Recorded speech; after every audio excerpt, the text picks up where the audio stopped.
গোসল করার সময় দেখা যায় অনেক গরম পানি দিয়ে অনেকে গোসল করে, শীতকাল আসতে না আসতে গরম পানি দিয়ে গোসল করে, এবং সেটা থেকে কি কোনো ধরনের কোনো প্রবলেম হতে পারে কিনা যে এত গরম পানি দিয়ে করছে, বা গোসল করার মানে নিয়মটা কিরকম হওয়া উচিত আসলে শীতকালে? আচ্ছা, গোসল করার ক্ষেত্রে আমি খুবই খুবই ভালো একটা টপিকস এটা। আসলে গোসল করার ক্ষেত্রে আমি কিছু কথা বলবো যেটা আমাদের উইন্টারে খুব মানে খুবই ইফেক্টিভ, যে প্রতিদিন গোসল করতে হবে, চেষ্টা করতে হবে। আমরা আসলে গোসল শীতকালে একটু অনিয়ম হয়ে যায়, একটু অলসতা হয়, অনেক বেশি ঠান্ডার সময় অনেকে তো গোসল কয়েকদিন করা হয়ে ওঠে না, ব্যস্ততা।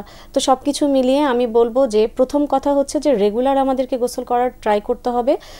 তা না হলে যদি রেগুলার গোসল করা না হয় তাহলে এটা স্কিন আরও বেশি ড্রাই হয়ে যাবে, এবং আরও বেশি ড্রাই হয়ে জেরোসিস হয়ে দেখা যাচ্ছে যে খুব চুলকানি টাইপের রোগ আমরা যেগুলো সচরাচর দেখতে পাই, স্ক্যাবিস হতে পারে, খোসপাচড়া, স্ক্যাবিস, চুলকানি, একথায়োসিস, ড্রাইনেস, তো এ ধরনের প্রবলেম হতে পারে।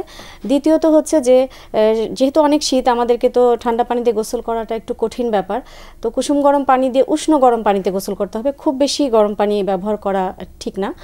আর খুব আমাদেরকে গোসল করার টাইমিংটাকে একটু কমিয়ে আনতে হবে, অল্প সময়ের মধ্যে গোসল সারতে হবে। দীর্ঘক্ষণ ধরেও যদি গোসল করা হয় সেক্ষেত্রে স্কিন আরও বেশি ড্রাই হয়ে যেতে পারে, এবং অনেক বেশি গরম পানি দিয়ে গোসল করলে স্কিন আরও ড্যামেজ হতে পারে।